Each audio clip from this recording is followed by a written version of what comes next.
സത്യം സത്യമായി അരുളിയ തിരുവചനം, നിത്യസത്യമായി അരുളിയ ദിവ്യവചനം,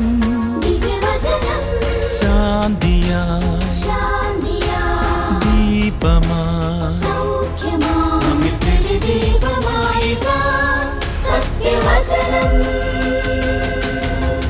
വിടുതലായി രക്ഷയായി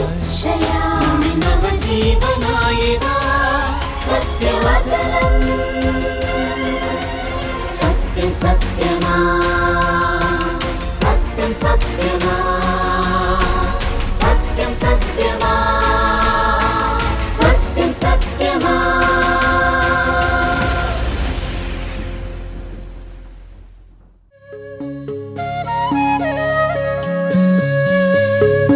നീ മാത്രമാണെൻ ആശ്രയം നാഥാ, നിന്നിൽ മാത്രമാണെൻ ആശ നാഥാ.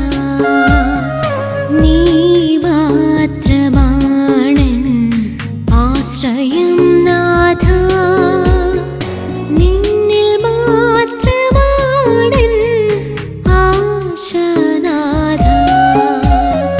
നീ എനിക്കുള്ളേക രക്ഷകൻ, നിന്നിലാണ് പ്രത്യാശ. നീ എനിക്കുള്ളേക രക്ഷകൻ, നിന്നിലാണ് പ്രത്യാശ. നീ മാത്രമാണെൻ ആശ്രയം നാഥാ, നിന്നിൽ മാത്രമാണെൻ ആശ നാഥാ.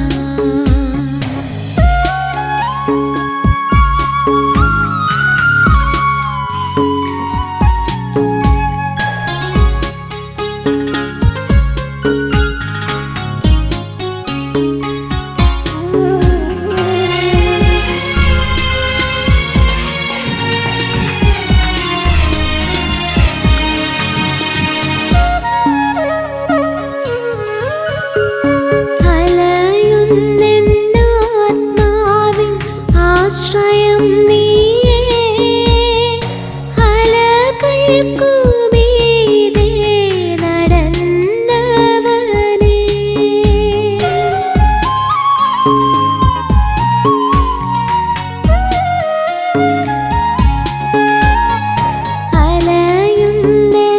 അലയുന്നെന്നാത്മാവിൻ ആശ്രയം നീയേ, അലകൾക്കുമീതെ. സത്യം സത്യമായി എന്ന ദൈവവചന സന്ദേശത്തിലേക്ക് സ്വാഗതം. സത്യം സത്യമാ സത്യം സത്യമായി എന്ന ഈ വചന ശുശ്രൂഷയിലേക്ക് ഞങ്ങളുടെ എല്ലാ പ്രിയപ്പെട്ട മാന്യ ശ്രോതാക്കൾക്കും കർത്താവായ യേശുക്രിസ്തുവിൻ്റെ നാമത്തിൽ സ്നേഹവന്ദനം അറിയിക്കുന്നു. എനിക്ക് നിങ്ങളുമായിട്ടിങ്ങനെ വചനം ഷെയർ ചെയ്യുവാൻ ലഭിച്ച ഈ നല്ല അവസരത്തെ ഓർത്ത് ഞാൻ കർത്താവിന് 1000 നന്ദി രേഖപ്പെടുത്തുന്നു. ഈ വചനം ശ്രദ്ധിക്കുന്ന പ്രിയപ്പെട്ടവരോടുള്ള എൻ്റെ 2 ചോദ്യങ്ങൾ ഞാൻ ചോദിക്കാനായിട്ട് ആഗ്രഹിക്കുകയാണ്. ഒന്നാമത്തെ ചോദ്യം എന്ന് പറയുന്നത്, നിങ്ങൾക്ക് പേരെടുത്ത് പറയാവുന്ന ഒരു ഭിക്ഷക്കാരൻ ഉണ്ടോ? അല്ലെങ്കിൽ ഏതെങ്കിലും ഒരു ഭിക്ഷക്കാരൻ്റെ പേര് നിങ്ങൾക്ക് പറയാൻ സാധിക്കുമോ എന്നുള്ളതാണ്. നിങ്ങളിൽ എത്ര പേര് ആ ഉത്തരം പറഞ്ഞു എന്ന് എനിക്കറിയില്ല. ഇനി ഒരു പക്ഷേ ആരെങ്കിലും പേര് പറഞ്ഞിട്ടുണ്ടെങ്കിൽ അവരോടുള്ള എൻ്റെ രണ്ടാമത്തെ ചോദ്യം എന്ന് പറയുന്നത്, ആ ഭിക്ഷക്കാരൻ്റെ അപ്പൻ്റെ പേര് നിങ്ങൾക്ക് അറിയാമോ എന്നുള്ളതാണ്. ഒരു പക്ഷേ നിങ്ങൾ ചിന്തിക്കുന്നുണ്ടാവും, എന്താണ് ഞാൻ ഈ ഭിക്ഷക്കാരൻ എന്ന് പറയുന്നുണ്ടല്ലേ? ബൈബിളിൽ ഒരു ഭിക്ഷക്കാരൻ്റെ ജീവിതത്തെക്കുറിച്ച് പരാമർശിച്ചിട്ടുണ്ട്.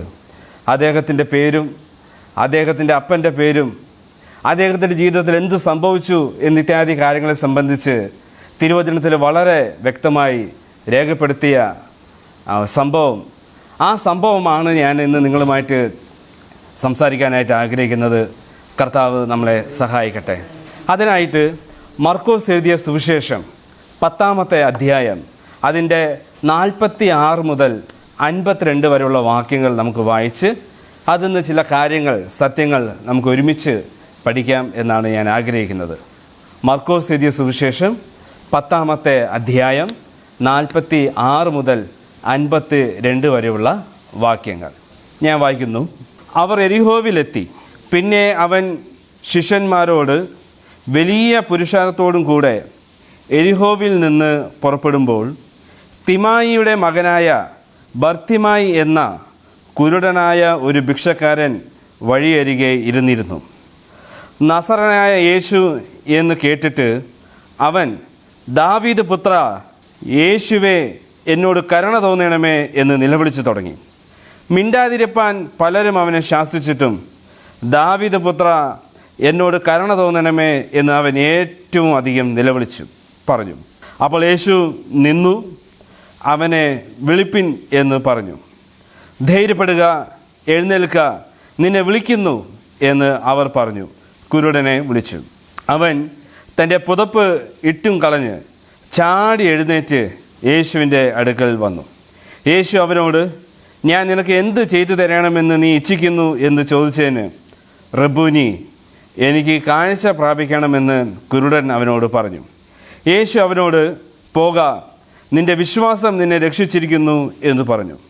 ഉടനെ അവൻ കാഴ്ച പ്രാപിച്ചു. യാത്രയിൽ അവനെ അനുഗമിച്ചു. നാം ഈ വായിച്ച ഈ വേദഭാഗത്തിൽ നിന്ന് നിങ്ങൾ പേര് ശ്രദ്ധിച്ചു കാണും. ബർത്തിമായി എന്ന് പറയുന്ന ഒരു പേരാണ്. ആ മനുഷ്യനെ കുറിച്ച് പറയുന്നത് അദ്ദേഹം ഒരു ഭിക്ഷക്കാരനാണ്. വെറും ഒരു ഭിക്ഷക്കാരൻ എന്ന നിലയിലല്ല പറയുന്നത്, കുരുടനായ ഭിക്ഷക്കാരൻ എന്നാണ് പറയുന്നത്. നോക്കൂ, ബൈബിളിൽ ഒരു ഭിക്ഷക്കാരൻ്റെ പേര് രേഖപ്പെടുത്തിയിട്ടുണ്ട് എന്ന് പറയുമ്പോൾ ഒരുപക്ഷെ നിങ്ങൾ ചിന്തിച്ചു കാണും, എന്താണ് ആ മനുഷ്യൻ്റെ പ്രത്യേകത, അല്ലെങ്കിൽ ഒരു ഭിക്ഷക്കാരൻ്റെ പേര് രേഖപ്പെടുത്തുവാൻ തക്കവണ്ണം ബൈബിളിൻ്റെ നിസ്തുല്യത എന്താണ് എന്നുള്ള സത്യങ്ങളാണ്, അല്ലെങ്കിൽ ബർത്തിമായിയുടെ യേശു എന്ന് പറയുന്ന തലക്കെട്ടിൽ നിന്നാണ് ഞാൻ ചില സത്യങ്ങൾ നിങ്ങളായിട്ട് പങ്കുവയ്ക്കാനായിട്ട് ആഗ്രഹിക്കുന്നത്. ബർത്തിമായിയുടെ യേശു ഈ മനുഷ്യൻ്റെ ജീവിതത്തിൽ നിന്ന് വളരെ വേണ്ടപ്പെട്ട, അല്ലെങ്കിൽ നമുക്ക് എല്ലാവർക്കും പ്രയോജനകരമായിരിക്കുന്ന ചില വസ്തുതകൾ വളരെ വേഗത്തിൽ ഞാൻ പറഞ്ഞ് എൻ്റെ എളിയ ശുശ്രൂഷ അവസാനിപ്പിക്കാമെന്നാണ് ഞാൻ ആഗ്രഹിക്കുന്നത്. ഒന്നാമത്, നമ്മൾ ഈ മനുഷ്യൻ്റെ ജീവിതത്തിൽ നിന്ന് പഠിക്കുന്നതായ ഒന്നാമത്തെ കാര്യം എന്ന് പറയുന്നത്, ഒരു മനുഷ്യൻ്റെ മൂല്യം എന്ന് പറയുന്നത്, ദൈവം ഒരു മനുഷ്യൻ്റെ മൂല്യം അളക്കുന്നത് ചില ബാഹ്യമായിരിക്കുന്ന വസ്തുതകളുടെ അടിസ്ഥാനത്തിലല്ല, ചില പ്രത്യേക പദവികളുടെ അടിസ്ഥാനത്തിലല്ല, മറിച്ച് അവൻ്റെ ആത്മാവിൻ്റെ വിലയെ മനസ്സിലാക്കിക്കൊണ്ടാണ്. ഒരു തവണ ഞാൻ പറയട്ടെ, ഒരു മനുഷ്യൻ്റെ വിലയെ ദൈവം കണക്കിടുന്നത് അവൻ്റെ ബാഹ്യമായിരിക്കുന്ന ചില വസ്തുതകളുടെ അടിസ്ഥാനത്തിലല്ല, മറിച്ച് അവൻ്റെ ആത്മാവിൻ്റെ വിലയെ മനസ്സിലാക്കിയിട്ടാണ്. നമ്മുടെ അടുക്കൽ പല ഭിക്ഷക്കാരും വന്നിട്ടുണ്ടെന്നുള്ളത് നമുക്കറിയാം. പല ഭിക്ഷക്കാർ വരുമ്പോൾ നമ്മൾ എന്താ ചെയ്യാറുള്ളത്, എത്രയും വേഗം അവരെ പറഞ്ഞയക്കുക, നമ്മുടെ കയ്യിലുള്ള നാണയങ്ങളോ പൈസയോ എന്തെങ്കിലുമൊക്കെ കൊടുത്ത് അവരെ എത്രയും വേഗം ഒഴിവാക്കുക എന്നുള്ളത് നമ്മൾ ചിന്തിക്കുന്നത്. നമ്മൾ ആരും അവൻ്റെ അടുത്ത് കുശലം അന്വേഷിക്കാറില്ല, വിശേഷങ്ങൾ ചോദിക്കാറില്ല, നിനക്ക് വേറെ എന്തെങ്കിലും വേണമോ എന്നൊന്നും നമ്മൾ ചോദിക്കാറില്ല. പക്ഷേ ഈ മനുഷ്യൻ്റെ ജീവിതത്തിൽ അങ്ങനെ വളരെ പ്രധാനപ്പെട്ട സംഭവങ്ങൾ നടക്കുന്നു. അത് യേശു ക്രിസ്തു ഇടപെടുന്നു എന്നുള്ളതാണ് അതിൻ്റെ ഏറ്റവും വലിയ നിസ്തുല്യത എന്ന് പറയുന്നത്. എൻ്റെ പ്രിയപ്പെട്ടവർ, ഞാൻ പറയട്ടെ, ഈ ഭിക്ഷക്കാരനെ സംബന്ധിച്ച്, അതും കുരുടനായ ഒരു ഭിക്ഷക്കാരൻ, ഒരു പ്രയോജനവുമില്ല എന്ന് തോന്നുന്ന നിലയിലുള്ള ഒരു ഭിക്ഷക്കാരനാണ്. എന്നാൽ ആ ഭിക്ഷക്കാരന് വിലയുണ്ട് എന്ന് യേശു ക്രിസ്തു തൻ്റെ ജീവിതത്തിലൂടെ നമ്മളെ പഠിപ്പിക്കുകയാണ് ചെയ്യുന്നത്. മറ്റൊരർത്ഥത്തിൽ പറഞ്ഞാൽ, ബാഹ്യമായിരിക്കുന്ന വസ്തുതകളുടെ അടിസ്ഥാനത്തിലല്ല നാം ഒരു മനുഷ്യന് വിലയിടേണ്ടത്. ഒരുപക്ഷെ ഇന്ന് ലോകം വിലയിടുന്നത് എങ്ങനെയാണ്? അവൻ എവിടെ ജനിച്ചു, അവൻ ആരാണ്, അവൻ ആരുടെ മകനാണ്, അവന് എത്ര സമ്പാദ്യമുണ്ട്, അവൻ്റെ സ്റ്റാറ്റസ് എന്താണ്, ഇതിൻ്റെയൊക്കെ അടിസ്ഥാനത്തിലാണ് നമ്മൾ ആ മനുഷ്യനെ വിലയിടുന്നതെങ്കിൽ, ദൈവം ഒരു മനുഷ്യനെ വിലയിടുന്നത് അവൻ ആത്മാവുള്ള, താൻ സൃഷ്ടിച്ച ഒരു സൃഷ്ടി എന്ന നിലയിലാണ് ദൈവം ഒരു മനുഷ്യനെ കണക്കാക്കുന്നത്. ബർത്തിമായെയും യേശു ക്രിസ്തു നോക്കിയപ്പോൾ ഒരു ആത്മാവുള്ള ഒരു മനുഷ്യനാണ്, എൻ്റെ സൃഷ്ടിയാണ് എന്നുള്ള ബോധ്യം കർത്താവിനുണ്ടായിരുന്നു. അതുകൊണ്ടാണ് കർത്താവ് ബർത്തിമായിൻ്റെ ജീവിതത്തിൽ ഇടപെടാൻ വേണ്ടി ആഗ്രഹിച്ചത്. അതുകൊണ്ട് എൻ്റെ പ്രിയപ്പെട്ടവരെ, ഈ വചനം കേൾക്കുന്ന എൻ്റെ പ്രിയപ്പെട്ട പ്രേക്ഷകരോട് പറയട്ടെ, നിങ്ങൾ ഒരുപക്ഷെ വിചാരിക്കുന്നുണ്ടാവും, എന്നെ കൊണ്ട് ആർക്കും ഒരു പ്രയോജനവുമില്ല, ഞാൻ ഒന്നിനും കൊള്ളാത്തവനാണ്, എന്നെ ആർക്ക് വേണം എന്ന് നിങ്ങൾ ചിന്തിക്കുന്നുണ്ടെങ്കിൽ ഞാൻ പറയാം, യേശു ക്രിസ്തുവിനെ നിങ്ങൾക്ക് ആവശ്യമാണ്. യേശു ക്രിസ്തുവിനെ നിങ്ങൾക്ക് ആവശ്യമുണ്ട്. കാരണം നിങ്ങൾ വിലയുള്ള ആളാണ്. നിങ്ങൾ ഏത് കുടുംബത്തിൽ ജനിച്ചു എന്നുള്ളതല്ല, നിങ്ങൾ മനുഷ്യനാണ്, ആത്മാവുള്ളവനാണ് എന്നാണ് ദൈവവചനം പറയുന്നത്. ഇതേ യേശു തന്നെ പറഞ്ഞു.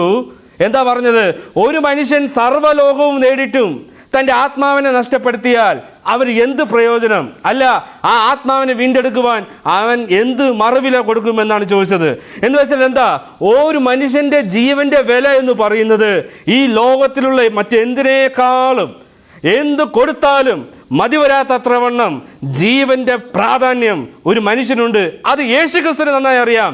അത് ഭർത്തിമായാലും ശരി, പത്രോസായാലും ശരി, ഇനി യോഹന്നാനായാലും ശരി, കർത്താവിന് അവരെല്ലാം ഒന്നാണ്. അതിന്റെ കാരണം യേശുക്രിസ്തു നോക്കുന്നത് ചില ബാഹ്യമായിരിക്കുന്ന വസ്തുതകളുടെ അടിസ്ഥാനത്തിലല്ല. ഇവൻ വെറും ഭിക്ഷക്കാരൻ, ഇവനെ കൊണ്ട് എനിക്കൊരു പ്രയോജനമില്ല എന്നല്ല കർത്താവ് ചിന്തിക്കുന്നത്. മറിച്ച് ഇവൻ വിലയുള്ള, ഈ ലോകത്തേക്കാൾ വിലയുള്ള ഒരു ആത്മാവുള്ളവനാണ് എന്നാണ് ദൈവവചനം നമ്മളോട് പറയാനായിട്ട് ആഗ്രഹിക്കുന്നത്. അതുകൊണ്ട് എൻ്റെ പ്രിയപ്പെട്ടവരെ ഞാൻ പറയാം, നിങ്ങൾ വിലയുള്ളവരാണ്. നിങ്ങൾ ഈ ലോകത്തിലുള്ളതിനേക്കാൾ വിലയുള്ളതാണ്. കാരണം നിങ്ങൾക്ക് ആത്മാവുണ്ട് എന്നുള്ളതാണ്. അതുകൊണ്ട് ഭർത്തിമായി നമ്മളോട് പറയാൻ ആഗ്രഹിക്കുന്നത്, ഭിക്ഷക്കാരനായ കുരുടനായ ആർക്കും ഒരു പ്രയോജനമില്ല എന്ന് ലോകം വിധിയെഴുതിയ എന്നെ യേശു കണ്ടു, എന്നെ യേശു വിളിച്ചു, എൻ്റെ ജീവിതത്തിൽ യേശു ഇടപെട്ടു എന്ന് പറയുമ്പോൾ ഞാൻ പറയാം, നിങ്ങളെയും കൊണ്ട് യേശു ക്രിസ്തുവിന് ആവശ്യമുണ്ട്. നിങ്ങളെ സംബന്ധിച്ച് ദൈവത്തിനൊരു പദ്ധതിയുണ്ട്. നിങ്ങളുടെ ജീവിതത്തിൽ ഇടപെടുവാൻ ദൈവം ആഗ്രഹിക്കുന്നു. കാരണം നിങ്ങൾ ആത്മാവുള്ള, വിലയുള്ള, ദൈവത്തിന് മുമ്പിൽ വിലയുള്ള ഒരാളാണ്. അതുകൊണ്ട് നിരാശപ്പെടേണ്ട. നിങ്ങൾക്ക് വിലയില്ല. നിങ്ങൾ കുടുംബത്തിൽ ഒരുപക്ഷെ നിങ്ങളെ തള്ളിക്കളഞ്ഞേക്കാം. ഒരുപക്ഷെ ലോകത്തിൽ നിങ്ങൾ ഒരുപക്ഷെ വിലയില്ല എന്ന് ആൾക്കാർ ചിന്തിച്ചിരിക്കാം. പക്ഷേ ദൈവത്തിന് മുമ്പിൽ നിങ്ങൾ വിലയുള്ള ആൾക്കാരാണ് എന്ന് ഭർത്തിയമായി നമ്മളോട് പറയാനായിട്ട് ആഗ്രഹിക്കുന്നു. ഈ മനുഷ്യൻ്റെ ജീവിതത്തിൽ നമ്മൾ പഠിക്കാൻ ആഗ്രഹിക്കുന്ന രണ്ടാമത്തെ കാര്യം, ഭർത്തിയമായി യേശുക്രിസ്തുവിനെ നാഥനും രക്ഷിതാവുമായി കർത്താവുമായി അംഗീകരിച്ചു എന്ന് പറയുന്നൊരു കാര്യമാണ്. നോക്കൂ, നമ്മൾ അതിൻ്റെ 47-ാമത്തെ വാക്യത്തിൽ നമ്മൾ വായിക്കുന്നത് ഇങ്ങനെയാണ്: നസറനായ യേശു എന്ന് കേട്ടിട്ട് അവൻ, ദാവീദ് പുത്ര യേശുവേ, എന്നോട് കരുണ തോന്നണമേ എന്ന് പറഞ്ഞു. ശ്രദ്ധിച്ചോ നിങ്ങൾ? കണ്ണ് കാണാത്തൊരു മനുഷ്യൻ, താൻ യേശുവിനെ കണ്ടിട്ടില്ല, ഭിക്ഷക്കാരനായൊരു മനുഷ്യൻ, പക്ഷെ അവൻ യേശുവിനെ കുറിച്ച് കേട്ടിട്ടുണ്ട്. എന്താണ് അവൻ യേശുവിനെ കുറിച്ച് കേട്ടിട്ടുള്ളത്? യേശു ക്രിസ്തു ദാവീദ് പുത്രനാണ്, താൻ മശിഹയാണ്, രക്ഷിതാവാണ് എന്ന് ഭർത്തിമായി തിരിച്ചറിഞ്ഞു എന്നുള്ളതാണ്. എൻ്റെ പ്രിയപ്പെട്ടവരെ, കണ്ണുള്ള പലരും മനസ്സിലാക്കാത്തൊരു സത്യം, കണ്ണില്ലാത്ത ഭിക്ഷക്കാരനായിരിക്കുന്ന ഭർത്തിമായി തിരിച്ചറിഞ്ഞു. അതെന്താണെന്നറിയാമോ? തൻ്റെ അകക്കണ്ണിൽ, വിശ്വാസ കണ്ണാൽ താൻ യേശു ക്രിസ്തുവിനെ തിരിച്ചറിഞ്ഞു എന്നുള്ളതാണ്. അതുകൊണ്ടാണ് യേശുക്രിസ്തു ഈ കഥയുടെ അവസാനം വരുമ്പോൾ പറയുന്നുണ്ട്, നിന്റെ വിശ്വാസം നിന്നെ രക്ഷിച്ചിരിക്കുന്നു എന്നുള്ളതാണ്. അതുകൊണ്ട് എൻ്റെ പ്രിയപ്പെട്ടവരെ ഞാൻ പറയട്ടെ, യേശുക്രിസ്തുവിനെ കുറിച്ച് നിങ്ങൾ എന്താണ് കേട്ടിട്ടുള്ളത്? യേശുക്രിസ്തുവിനെ കുറിച്ച് നിങ്ങൾ എന്താണ് മനസ്സിലാക്കിയിട്ടുള്ളത്? യേശുക്രിസ്തു നിങ്ങൾക്ക് വേണ്ടി എന്ത് ചെയ്തിരിക്കുന്നു എന്ന് അറിയുന്നിടത്താണ് ഒരു മനുഷ്യൻ്റെ ജീവിതം രൂപാന്തരപ്പെടുന്നത്, വിലയുള്ളതായി തീരുന്നത്, വ്യത്യാസപ്പെടുന്നത്. അതാണ് ഭർത്തിമായിക്ക് നമ്മളോട് പറയാനായിട്ട് സാധിക്കുന്നത്. അതുകൊണ്ട് ഞാൻ പറയാം, എൻ്റെ പ്രിയപ്പെട്ടവരെ, യേശുക്രിസ്തുവിനെ നിങ്ങൾ അറിയണം. യേശുക്രിസ്തു ലോകത്തിൻ്റെ രക്ഷിതാവാണെന്ന്, എൻ്റെയും നിങ്ങളുടെയും പാപത്തിൻ്റെ പരിഹാരത്തിന് വേണ്ടി കാൽവരി ക്രൂശിൽ മരിച്ച് അടക്കപ്പെട്ട് ഉയർത്തെഴുന്നേറ്റ് യേശുക്രിസ്തുവിനെ വിശ്വസിക്കുക. അതാണ് എൻ്റെ നിങ്ങളുടെ ജീവിതത്തെക്കുറിച്ചുള്ള ദൈവത്തിൻ്റെ ഏറ്റവും വലിയ ആഗ്രഹം എന്ന് പറയുന്നത്. ഞാൻ ഒരിക്കലോട് പറയട്ടെ, ഭർത്തിമായിനെ ദൈവം മാനിച്ചതിൻ്റെ പുറകിലൊരു കാരണം എന്താണെന്ന് ചോദിച്ചാൽ, താൻ യേശുക്രിസ്തുവിനെ സ്വീകരിച്ചു എന്നുള്ളതാണ്, താൻ യേശുക്രിസ്തുവിനെ അംഗീകരിച്ചു എന്നുള്ളതാണ്, താൻ ദാവീദ് പുത്രനാണെന്ന് താൻ തൻ്റെ വിശ്വാസ കണ്ണാൽ, തൻ്റെ അകക്കണ്ണാൽ താൻ തിരിച്ചറിഞ്ഞു എന്നുള്ളതാണ്. അതുകൊണ്ട് എൻ്റെ പ്രിയപ്പെട്ടവരെ ഞാനും പറയാം, ഇന്ന് നമ്മൾ ആശ്ചര്യമായി യേശുക്രിസ്തുവിനെ അങ്ങനെ കാണുന്നില്ല എങ്കിലും വിശ്വാസ കണ്ണാൽ ഞാൻ നിങ്ങൾ യേശുക്രിസ്തുവിനെ കാണുന്നുണ്ടോ? വിശ്വാസ കണ്ണാൽ എനിക്ക് നിങ്ങൾക്ക് യേശുക്രിസ്തുവിനെ തിരിച്ചറിയാൻ സാധിക്കുന്നുണ്ടോ? ആരാണ് ഈ യേശുക്രിസ്തു? പലരും പറയാറുണ്ട്, അദ്ദേഹം നല്ലവനായിരുന്നു, ഒത്തിരി കാര്യങ്ങൾ ചെയ്തു, ഒത്തിരി അത്ഭുതം ചെയ്ത ഒരാളാണ്, പാപത്താനെ ക്രൂശിച്ചു എന്നൊക്കെ പറയും. എന്നാൽ നമുക്കറിയാം, കർത്താവായ യേശു ക്രിസ്തു താൻ പാപത്തിൻ്റെ പരിഹാരം വരുത്തുവാൻ വേണ്ടി ഭൂമിയിലേക്ക് ഇറങ്ങി വന്നു. പാപത്തിൻ്റെ പരിഹാരമായിരിക്കുന്ന കാൽവറിയിലെ മരണം താൻ കൈവരിച്ചു. ആ മരണത്തിൽ വിശ്വസിക്കുന്ന ഏവർക്കും നിത്യജീവൻ ദാനമായി കൊടുക്കുവാൻ കർത്താവായ യേശുക്രിസ്തു ഇന്നും മരണത്തെ തോൽപ്പിച്ച് ഉയർത്തെഴുന്നേറ്റ് താൻ സ്വർഗത്തിൽ ജീവിക്കുന്നു. നിങ്ങൾ ആ നിലയിൽ യേശുക്രിസ്തു അറിഞ്ഞിട്ടുണ്ടോ എന്നുള്ളതാണ് എൻ്റെ ചോദ്യം. യേശുക്രിസ്തുവിനെ നിങ്ങൾ തിരിച്ചറിഞ്ഞിട്ടുണ്ടോ എന്നുള്ളതാണ് എൻ്റെ ചോദ്യം. യേശുക്രിസ്തുവിനെ രക്ഷിതാവായി നിങ്ങൾ അംഗീകരിച്ചിട്ടുണ്ടോ എന്നുള്ളതാണ് എൻ്റെ ചോദ്യം. യേശുക്രിസ്തുവിനെ പൊതുവിൽ അറിയുന്നതല്ല അറിവ്, എനിക്ക് വേണ്ടി മരിച്ചു എന്നറിയുന്നതാണ് അറിവ്. യേശുക്രിസ്തു എൻ്റെ പാപത്തിന് പരിഹാരം വരുത്തി എന്ന് വിശ്വസിക്കുന്നതാണ് നിത്യജീവനിലേക്കുള്ള വഴി. ഭർത്തിമായി നമ്മളോട് പറയുന്നതായ ഒരു കാര്യം എന്താണെന്ന് ചോദിച്ചാൽ, ഞാൻ ഈ യേശുവിനെ എൻ്റെ കണ്ണുകൊണ്ട് കാണാൻ സാധിക്കുന്നില്ല എങ്കിലും എൻ്റെ വിശ്വാസ കണ്ണാൽ ഞാൻ കാണുന്നു. തിരുവചനം പറയുന്നുണ്ട്, റോമാലേഖനത്തിൽ നമ്മൾ വായിക്കുന്നുണ്ട്, അതുകൊണ്ട് വിശ്വാസം കേൾവിയാലും കേൾവി ക്രിസ്തുവിൻ്റെ വചനത്താലും വരുന്നു എന്നുള്ളതാണ്. തൻ്റെ ചെവിക്ക് ഒരു കുഴപ്പമില്ല. താൻ കേട്ടിട്ടുണ്ട് യേശുവിനെ കുറിച്ച്. എപ്പോഴെങ്കിലും യേശു ക്രിസ്തു തൻ്റെ മുമ്പിലൂടെ കടന്നു പോയാൽ തൻ്റെ വിശ്വാസം ഏറ്റുപറയണം താൻ ആഗ്രഹിച്ച ഒരു വ്യക്തിയാണ്. താൻ പോകുന്നു എന്ന് പറഞ്ഞപ്പോൾ തന്നെ ഭർത്തിമായി പറഞ്ഞു, യേശുവേ ദാവീദ് പുത്ര, എന്നോട് കരുണ തോന്നണമേ എന്ന് പറഞ്ഞു. എൻ്റെ പ്രിയപ്പെട്ടവരെ, ഇന്ന് ഈ വചനം കേൾക്കുന്ന നിങ്ങളോട് ഞാൻ ചോദിക്കട്ടെ, യേശു ക്രിസ്തുവിനെ നിങ്ങൾ സ്വന്തം രക്ഷിതാവും കർത്താവുമായി ഹൃദയത്തിൽ സ്വീകരിച്ചിട്ടുണ്ടോ? യേശു ക്രിസ്തു മശിഹ എന്ന് നിങ്ങൾ ഹൃദയത്തിൽ അംഗീകരിച്ചിട്ടുണ്ടോ? യേശു ക്രിസ്തു നിങ്ങളുടെ പാപത്തിന് പരിഹാരം വരുത്തി എന്ന് നിങ്ങളുടെ ഹൃദയത്തിൽ സ്വീകരിച്ചിട്ടുണ്ടോ എങ്കിൽ നിങ്ങൾ തീർച്ചയായും ദൈവത്തിന് മുമ്പാകെ മാന്യമായിരിക്കുന്ന ഒരു വ്യക്തിയായി തീരും എന്നുള്ളതാണ്. മൂന്നാമത് ഞാൻ നിങ്ങളോട് പറയാനായിട്ട് ആഗ്രഹിക്കുന്ന ഒരു കാര്യം എന്ന് പറയുന്നത്, നമ്മുടെ കർത്താവായ യേശു ക്രിസ്തു ഈ ഭർത്തിമായുടെ അപേക്ഷ കേട്ടു എന്നുള്ളതാണ്. മറ്റൊരർത്ഥത്തിൽ പറഞ്ഞാൽ മനസ്സലിവുള്ള, കരച്ചിൽ ശ്രദ്ധിക്കുന്നവനാണ് യേശു ക്രിസ്തു എന്നുള്ളതാണ്. എൻ്റെ പ്രിയപ്പെട്ടവരെ, ഈ ഭിക്ഷക്കാരൻ എത്ര വർഷമായി ഇരുന്നു എന്നുള്ളത് നമുക്കറിയില്ല. അനേക വർഷങ്ങൾ താൻ ഒരുപക്ഷെ ഇരുന്ന് കാണും. അനേകരോട് താൻ കേണപേക്ഷിച്ച് കാണും. ഒരുപക്ഷെ ആരും തൻ്റെ അടുക്കൽ ചെല്ലുവാനോ തനിക്ക് എന്ത് വേണമെന്ന് ചോദിക്കുവാനോ ആരും ഇതുവരെ തയ്യാറായിട്ടില്ല. പക്ഷേ അദ്ദേഹത്തിൻ്റെ നിലവിളി യേശു ക്രിസ്തു ശ്രദ്ധിച്ചു എന്നുള്ളതാണ്. യേശു ക്രിസ്തു കരുണ തോന്നുന്ന, കരുണ കാണിക്കുന്നവനാണ്. ലോകത്തിൽ ഒരുപക്ഷെ ആരും ശ്രദ്ധിക്കുന്നില്ല എന്ന് നിങ്ങൾ തോന്നിയാലും നിങ്ങളുടെ നിലവിളി ശ്രദ്ധിക്കുന്ന, നിങ്ങളുടെ അപേക്ഷ കേൾക്കുന്ന ഒരു ദൈവമുണ്ട്. അതാണ് യേശു ക്രിസ്തു എന്ന് പറയുന്നത്. ഒരു പക്ഷേ ശിഷ്യന്മാരുടെ ജീവിതത്തിൽ അവർ ചിന്തിക്കാൻ, ഈ മനുഷ്യൻ്റെ പേര് പ്രത്യേകിച്ച് എടുത്ത് ചോദിക്കാനുള്ള കാരണം അതായിരിക്കും. കാരണം ഇത്രയും തിരക്കുന്നതാണ്, വലിയൊരു പുരുഷാരം ഉണ്ടായിരുന്നു എന്നാണ് പറയുന്നത്. ഇത്രയും പുരുഷാരത്തിൻ്റെ മധ്യത്തിൽ ഈ മനുഷ്യൻ്റെ നിലവിളി കേട്ടു. ആ മനുഷ്യനോട് മനസ്സലിവ് കർത്താവ് കാണിച്ചു എന്നുള്ളതാണ്. നിങ്ങളുടെ ഏതവസ്ഥയിലും, നിങ്ങളുടെ ഏത് പാപാവസ്ഥയിലും നിങ്ങളോട് മനസ്സലിവ് കാണിക്കുന്ന, സത്യസന്ധമായി നിങ്ങൾ യേശു ക്രിസ്തുവിനെ വിശ്വസിക്കുന്നുവെങ്കിൽ നിങ്ങളോട് മനസ്സലിവ് കാണിക്കുന്ന, നിങ്ങളോട് കരുണ കാണിക്കുവാൻ കർത്താവ് എന്നും തയ്യാറ് തന്നെയാണ്. അതിൽ യാതൊരു സംശയവുമില്ല. നാലാമത് ഒരു കാര്യം കൂടെ ഞാൻ പറയാൻ ആഗ്രഹിക്കുന്നത്, ഈ മനുഷ്യൻ്റെ ജീവിതം എന്ന് പറയാൻ ആഗ്രഹിക്കുന്നത്, കർത്താവ് അവനെ വിളിപ്പിൻ എന്ന് പറഞ്ഞു. എന്നിട്ട് കർത്താവ് ചോദിച്ചു, ഞാൻ നിനക്ക് എന്ത് ചെയ്തു തരണം എന്ന് ചോദിച്ചു. അപ്പോൾ അതിന് മർത്തിമായി എന്ന് പറയുന്ന മനുഷ്യൻ, അല്ലെങ്കിൽ ആ ഭിക്ഷക്കാരൻ പറഞ്ഞു, റബ്ബൂനി, എനിക്ക് കാഴ്ച വേണം, അല്ലെങ്കിൽ എനിക്ക് കാഴ്ച പ്രാപിക്കണം എന്ന് പറഞ്ഞു. റബ്ബി എന്ന് പറയുന്ന വാക്കിൻ്റെ മലയാള അർത്ഥം ഗുരു എന്നാണ്. ഗുരു എന്ന വാക്കിൻ്റെ ശരിയായ അർത്ഥം ഗു എന്ന് പറഞ്ഞാൽ ഇരുട്ട്, രു എന്ന് പറഞ്ഞാൽ നീക്കുന്നവൻ. മറ്റൊരർത്ഥത്തിൽ പറഞ്ഞാൽ ഇരുട്ടിനെ നീക്കുന്നവനാണ് ഗുരു. അപ്പോൾ ഈ മനുഷ്യൻ ഭർത്തിമായി യേശുവിനെ അഭിസംബോധന ചെയ്തത് ഗുരുവേ എന്ന് വെച്ചാൽ ജീവിതത്തിലെ അന്ധതയെ മാറ്റാൻ കഴിയുന്ന ദൈവം എന്ന നിലയിലാണ് ഭർത്തിമായി യേശുവിനെ അഭിസംബോധന ചെയ്യുന്നത്. എന്നിട്ട് പറഞ്ഞു, എനിക്ക് കാഴ്ച പ്രാപിക്കണമെന്ന് പറഞ്ഞു. ഞാൻ പറയാം, ഭർത്തിമായിൻ്റെ ജീവിതത്തിൽ നിന്ന് നമ്മൾ പഠിക്കുന്ന നാലാമത്തെ ഒരു കാര്യം, തൻ്റെ ജീവിതത്തിൻ്റെ അഭിലാഷമായിരിക്കുന്ന ഈ യേശുവിനെ തനിക്ക് കാണണം, മശിഹായെ കാണണം എന്നുള്ള തൻ്റെ അതിയായ ഒരു ആഗ്രഹമാണ്. യേശുവെ, എനിക്ക് നിന്നെ കാണണം, അതാണ് ആഗ്രഹം എന്ന് പറയുന്നത്. എൻ്റെ പ്രിയപ്പെട്ടവരെ, ഞാൻ നിങ്ങളോട് ചോദിക്കട്ടെ, നിങ്ങൾക്ക് യേശു ക്രിസ്തുവിനെ കാണുവാൻ ആഗ്രഹമുണ്ടോ? നിങ്ങൾക്ക് യേശു ക്രിസ്തുവിനെ അറിയാൻ ആഗ്രഹമുണ്ടോ? നിങ്ങൾക്ക് വേണ്ടി രക്ഷ ഒരുക്കിയ, നിങ്ങളുടെ പാപത്തിന് പരിഹാരം വരുത്തിയ യേശുവിനെ നിങ്ങൾക്ക് അറിയാൻ ആഗ്രഹമുണ്ടോ? ദൈവവചനത്തിലേക്ക് നിങ്ങൾ വരിക എന്ന് പറയും. ബൈബിൾ വായിക്കുക. ബൈബിളിലാണ് യേശു ക്രിസ്തുവിനെ കുറിച്ച് നമ്മൾ അറിയുന്നത്. യേശു ക്രിസ്തുവിനെ കാണുന്നത് സുവിശേഷങ്ങളിലൂടെ നമുക്ക് കാണാനായിട്ട് സാധിക്കും. കാരണം യേശു ക്രിസ്തു മനുഷ്യൻ്റെ പാപത്തിന് പരിഹാരം വരുത്തുവാൻ, ഈ ലോകത്തിൻ്റെ അന്ധതയെ മാറ്റുവാൻ വന്ന ഗുരുവാണ്. ഇരുട്ടിനെ നീക്കുവാൻ വന്ന ഗുരുവാണ് നമ്മുടെ കർത്താവായ യേശു ക്രിസ്തു. അതുകൊണ്ടാണ് യേശു ക്രിസ്തുവിന് ജനനത്തിങ്കൽ തന്നെ പ്രവാചകൻ അല്ലെങ്കിൽ പ്രവചനത്തിൽ പറഞ്ഞിട്ടുണ്ട്, എന്താണ്? അവൻ അന്ധകാരത്തിൽ ഇരുന്നവർക്ക് വലിയൊരു വെളിച്ചം ഉദിച്ചു എന്നാണ്. നിങ്ങളുടെ ജീവിതത്തിലെ അന്ധകാരത്തെ മാറ്റുവാൻ, പാപം എന്ന അന്ധകാരത്തെ മാറ്റുവാൻ, നിങ്ങളുടെ ജീവിതത്തിൻ്റെ നശ്വത മാറ്റുവാൻ വേണ്ടി, നിങ്ങളുടെ ജീവിതത്തിലെ ആശങ്കയെ മാറ്റുവാൻ വേണ്ടി ആ വെളിച്ചം, അതാണ് നമ്മുടെ കർത്താവായ യേശു ക്രിസ്തു. അതാണ് ഭർത്തിമായി തൻ്റെ ആഗ്രഹമായി താൻ പറഞ്ഞു, കർത്താവേ, എനിക്ക് നിന്നെ ഒന്ന് കാണണം എന്നുള്ളതാണ്. അഞ്ചാമത്തതും അവസാനമായി ഒരു കാര്യം കൂടെ ഞാൻ പറഞ്ഞു നിർത്താം. അതെന്താണെന്ന് അറിയാമോ? എനിക്ക് ഈ മനുഷ്യനെ ഏറ്റവും ഇഷ്ടപ്പെടാനുള്ള കാരണമെന്ന് പറയുന്നത് ഇതിൻ്റെ അവസാനത്തെ വാക്യത്തിലേക്ക് നമ്മൾ വരുമ്പോഴാണ്. 52-ാമത്തെ വാക്യത്തിൽ നമ്മൾ ഇങ്ങനെ വായിക്കുന്നു, യേശു അവനോട്, പോക, നിന്റെ വിശ്വാസം നിന്നെ രക്ഷിച്ചിരിക്കുന്നു എന്ന് പറഞ്ഞു. ഉടനെ അവൻ കാഴ്ച പ്രാപിച്ചു, യാത്രയിൽ അവനെ അനുഗമിച്ചു. ഈ മനുഷ്യൻ്റെ ജീവിതത്തിലെ ഒരു പക്ഷേ ബൈബിളിൽ ഇദ്ദേഹത്തിൻ്റെ പേര് രേഖപ്പെടുത്താനുള്ള ഒരു കാരണം തന്നെ എന്താണെന്ന് ചോദിച്ചാൽ, ഇന്ന് അനേകർ പല ആവശ്യത്തിന് വേണ്ടി കർത്താവിൻ്റെ അടുക്കൽ വരും. ആഗ്രഹങ്ങൾ സാധിച്ചു കഴിഞ്ഞാൽ, അല്ലെങ്കിൽ ഒരു സൗഖ്യം കിട്ടിക്കഴിഞ്ഞാൽ, ഒരു അനുഗ്രഹം കിട്ടിക്കഴിഞ്ഞാൽ പിന്നെ അവരെ കാണാനേ കിട്ടുന്നില്ല. പക്ഷേ ഈ ഭർത്തിമായിനെ നമ്മൾ കാണുന്നത് എങ്ങനെയാണെന്ന് അറിയാമോ? താൻ കാഴ്ച പ്രാപിച്ചു, ആ യാത്രയിൽ തന്നെ അവൻ യേശുവിനെ അനുഗമിച്ചു എന്നാണ് പറയുന്നത്.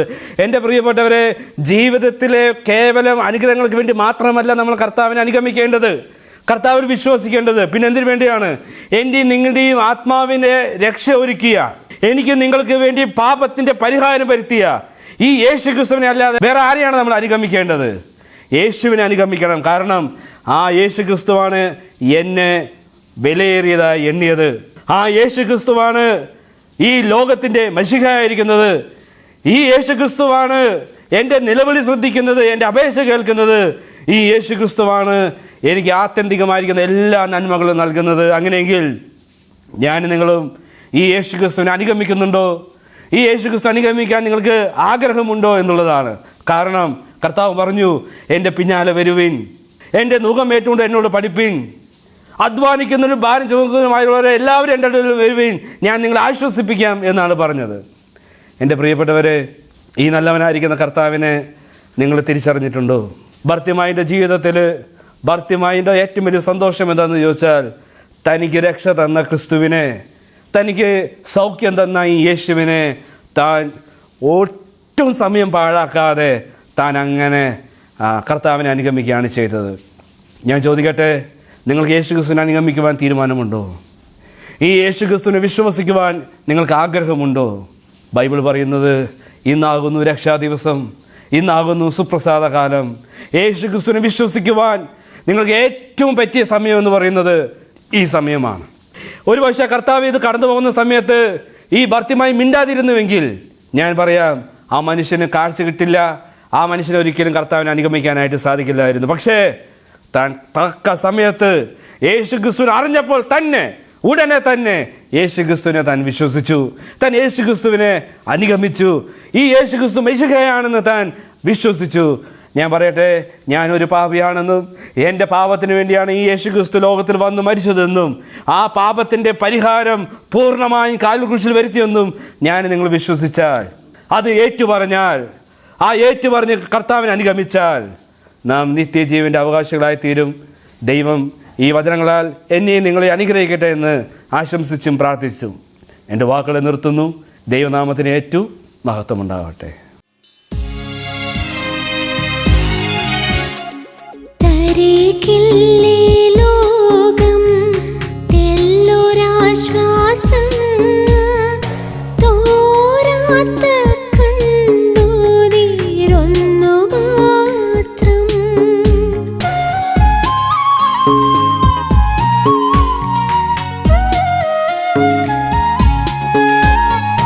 തരികില്ലേ ലോകം തെല്ലൊരാശ്വാസം,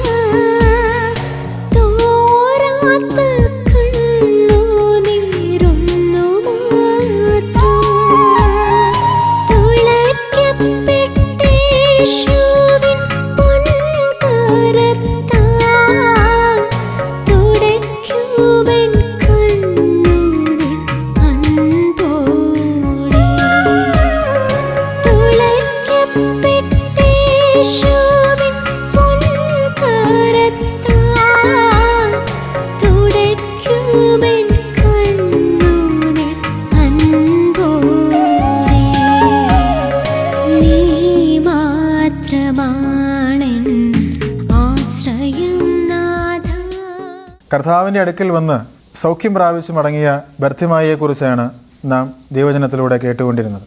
ഒരു മനുഷ്യനിൽ ദൈവം വിലയേറിയതായി കാണുന്നത് അവൻ്റെ ഭൗതിക നേട്ടങ്ങളല്ല, മറിച്ച് ആത്മാവിൻ്റെ വിലയാണ് ദൈവം പരിഗണിക്കുന്നത്. അതുകൊണ്ടാണ് ദൈവത്തിൻ്റെ വചനത്തിൽ ഇങ്ങനെ പറയുന്നത്, ഒരു മനുഷ്യൻ സർവ്വലോകവും നേടിയാലും അവൻ്റെ ആത്മാവിനെ നഷ്ടപ്പെടുത്തിയാൽ അവന് എന്ത് പ്രയോജനം എന്ന് വചനത്തിൽ പറയുന്നുണ്ട്. പ്രിയപ്പെട്ടവരെ, നാം ഭൗതികമായി എത്ര അധികമായി സമ്പാദിച്ചാലും എത്ര അധികമായ നേട്ടങ്ങൾ ഉണ്ടാക്കിയാലും നമ്മുടെ ആത്മാവിന് നഷ്ടം വന്നാൽ ഈ ഭൂമിയിൽ യാതൊരു ലാഭവുമില്ല. ആത്മാവിന് രക്ഷയ്ക്ക് വേണ്ടി നമുക്ക് എന്താണ് ചെയ്യുവാനായിട്ട് കഴിയുന്നത്? അതിനുവേണ്ടി കർത്താവായ യേശു ക്രിസ്തുവിൻ്റെ ക്രൂശ് മരണത്തിൽ വിശ്വസിക്കുന്നത് വഴിയാണ് നമുക്ക് ആത്മാവിന് രക്ഷ പ്രാപിക്കുവാനായിട്ട് കഴിയുന്നത്. കർത്താവായിരിക്കുന്ന യേശു ക്രിസ്തുവിൽ പിതാവിൻ്റെ സ്നേഹത്തെയാണ് നമുക്ക് ദർശിക്കുവാനായിട്ട് കഴിയുന്നത്. ആരും നശിച്ചു പോകരുത് എന്നുള്ള ദൈവത്തിൻ്റെ ഇഷ്ടത്താൽ നമ്മുടെ പാപത്തിന് പരിഹാരം വരുത്തുവാൻ ദൈവത്തിൻ്റെ പുത്രനായിരിക്കുന്ന യേശുക്രിസ്തുവിനെ ഈ ഭൂമിയിലേക്ക് പിതാവായ ദൈവം അയച്ചിരിക്കുന്നു. കർത്താവായിരിക്കുന്ന യേശുക്രിസ്തുവിൻ്റെ ക്രൂശുമരണത്തെ നോക്കിക്കൊണ്ട് ആ കർത്താവ് മരിച്ചത് എൻ്റെ പാപത്തിന് വേണ്ടിയിട്ടാണ് എന്ന് വിശ്വസിക്കുന്നുവെങ്കിൽ അത് നമ്മുടെ പാപത്തിന് പരിഹാരം വരുവാൻ കാരണമായി തീരും. അതെ, നമുക്ക് വേണ്ടി പാപത്തിൻ്റെ ശിക്ഷകളെ കർത്താവ് അനുഭവിച്ചുവെങ്കിൽ ഇനിമേൽ നാം അതിൻ്റെ ശിക്ഷ അനുഭവിക്കേണ്ട ആവശ്യമില്ല. അതുകൊണ്ട് ഇപ്പോൾ ക്രിസ്തുയേശുവിലുള്ളവർക്ക് ഒരു ശിക്ഷാവധിയുമില്ല എന്ന് ദൈവവചനം പറയുന്നത് പോലെ ശിക്ഷയിൽ നിന്ന് ഒഴിവുള്ളവരായി തീരുവാൻ ദൈവം നമ്മെ സഹായിക്കുമാറാകട്ടെ. ഈ വചനങ്ങൾ നിങ്ങൾക്ക് അനുഗ്രഹമാകട്ടെ എന്ന് ഞങ്ങൾ ആഗ്രഹിക്കുകയാണ്. നിങ്ങളുടെ ജീവിതങ്ങളിൽ കർത്താവിൻ്റെ ക്രൂശുമരണത്തിൽ വിശ്വസിച്ച് രക്ഷ പ്രാപിക്കുവാൻ, പാപത്തിന് സമ്പൂർണ്ണമായിരിക്കുന്ന പരിഹാരം വരുത്തുവാൻ അതേ ദൈവം നിങ്ങളെ സഹായിക്കുമാറാകട്ടെ. നമുക്ക് പ്രാർത്ഥിക്കാം. സ്വർഗസ്ഥനായ ഞങ്ങളുടെ പിതാവേ, നന്ദിയോടെ ഞങ്ങൾ അങ്ങേ സ്തുതിക്കുന്നു. കർത്താവിൻ്റെ വചനത്തിനായി നന്ദിയോടെ സ്തോത്രം. കർത്താവെ, അവിടുന്ന് കാൽവരി ക്രൂശിൽ മനുഷ്യൻ്റെ പാപത്തിൻ്റെ പരിഹാരത്തിനായി അവിടുന്ന് തൻ്റെ ശരീരത്തെ, തൻ്റെ പ്രാണനെ വെച്ച് നൽകിയതിനായി നന്ദിയോടെ സ്തോത്രം. ഒരു മനുഷ്യൻ്റെ ആത്മാവിൻ്റെ വിലയാണ് ദൈവസന്നിധിയിൽ ഏറ്റവും വിലയുള്ളത് എന്ന് ഞങ്ങൾ ഓർക്കുന്നു. ഭൗതികമായിരിക്കുന്ന ഞങ്ങളുടെ നേട്ടങ്ങളല്ല, ഭൗതികമായിട്ടുള്ള ഞങ്ങളുടെ ഉയർച്ചകളല്ല ദൈവം മാനിക്കുന്നത്, എന്നാൽ ആത്മാവിൻ്റെ വിലയെയാണ് ദൈവം മാനിക്കുന്നത് എന്ന് ഞങ്ങൾ ഓർക്കുന്നു. ഈ ലോകം മുഴുവൻ നേടിയാലും ഞങ്ങളുടെ ആത്മാവ് നഷ്ടപ്പെട്ടാൽ ഞങ്ങൾക്കതുകൊണ്ട് യാതൊരു ലാഭവുമില്ല എന്ന് വചനത്തിലൂടെ ഞങ്ങൾ മനസ്സിലാക്കുകയാണ്. കർത്താവെ, ഇന്ന് ഈ വചനങ്ങൾ കേട്ട് ഓരോ പ്രിയപ്പെട്ടവരെയും കർത്താവ് സഹായിക്കണം. തങ്ങളുടെ ജീവിതങ്ങളെ കർത്താവിനായി സമർപ്പിക്കുവാൻ, കർത്താവിൻ്റെ ക്രൂശുമരണത്തിൽ വിശ്വസിച്ച് കർത്താവ് മരിച്ചത് എനിക്ക് വേണ്ടിയിട്ടാണ് എന്ന് അംഗീകരിച്ച് വിശ്വസിച്ച് ആ കർത്താവിനെ ജീവിതത്തിലേക്ക് സ്വീകരിക്കുവാൻ ഓരോ പ്രിയപ്പെട്ടവരെയും കർത്താവ് സഹായിക്കണം എന്ന് പ്രാർത്ഥിക്കുന്നു. പ്രാർത്ഥന കേട്ടതുകൊണ്ട് സ്തോത്രം. യേശു ക്രിസ്തുവിൻ്റെ വിലയേറിയ നാമത്തിൽ തന്നെ ആമേൻ.